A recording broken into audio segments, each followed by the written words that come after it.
எங்கள் வீட்டு ஸ்பெஷல் மீன் குழம்பு எப்படி செய்கிறதுன்னு பார்த்துக்கலாம் வாங்க. ஒரு மிக்ஸி ஜாரில் சின்ன வெங்காயம், பூண்டு, மிளகாத்தூள், மல்லித்தூள் எல்லாம் சேர்த்துக்கோங்க.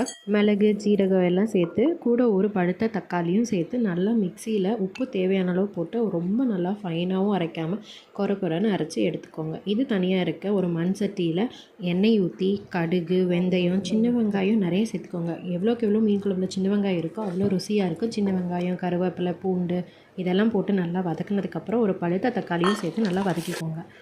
இது கூடவே நம்ம அரைச்சி வச்சுருக்க விழுதியும் சேர்த்து அதோட பச்சை வாசனை போகிற வரைக்கும் வேணுங்கிற அளவுக்கு கொஞ்சமாக தண்ணி சேர்த்து மூடி வச்சு நல்லா கொதிக்க வைங்க.